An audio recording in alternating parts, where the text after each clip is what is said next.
Well, earlier we were talking about a little bit of that rainfall as we made our way through the afternoon. Saw a lot of those rain showers just kind of pop up out of nowhere as those clouds kind of pushed out, really warmed those temperatures back up, and then a lot of those storms passing off to the west with their convective development, really pushing in those high clouds over our area. And that'll set us up for an overcast kind of look at night. Good look across the country right now where you see those clouds really developing right along the Rocky Mountains as that cold air kind of makes its way down the mountains and just slams right into that moisture that storm right over there that we were looking at yesterday is quickly pulling more warm, moist air from the Gulf into it. So they're just meeting up and colliding over and over again. Upper level pattern giving you a better idea of what it's going to be shaping up to look like as you watch that low pressure system kind of slowly fill and kind of make its way into its dissipation phase. You're watching a lot of that low pressure off to the west coast move into our area, and that's going to kind of push a lot of that moisture. You see that low pressure system sitting right there around the Four Corners region. That's going to push that moisture almost a little bit further east. You see this big wave down across the Concho Valley.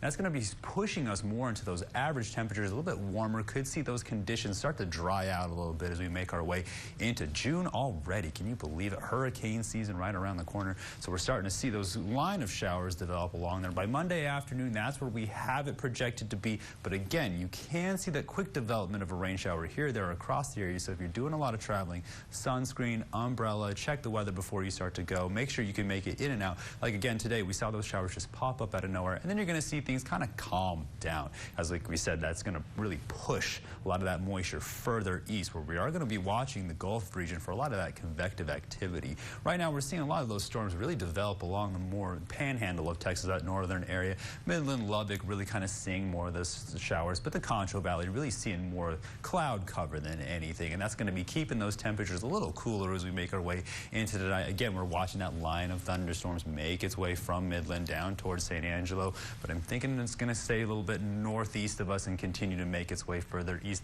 High-res radar really kind of giving you an idea of where that lower clouds and that moisture is going to be falling in our region as we make our way through the rest of the night. But those rain totals really keeping us below about ½ an inch, and you can see little sparse areas here in San Angelo, a little bit further southwest in near Ozona, seeing more of that moisture, and then again to the northeast of us seeing a lot heavier of that cover like we're used to. But that quick dousing giving us that humidity that we're going to need with along with those dew point temperatures. And then when we look at those temperatures and how close we are to seeing a lot of that convectivity activity for overnight thunderstorms, we're seeing everybody in the 70s quickly making their way down into the 60s for tonight. And then the high-res futurecast is going to show you how that's going to shape up as we get through the rest of our night into early tomorrow, seeing maybe a couple quick showers here or there. But for the most part, that cloud cover going to be pushing out by later afternoon as we start to see a lot of that convectivity developing over to the eastern counties and then quickly pushing its way out, giving us that severe weather outlook for the final look at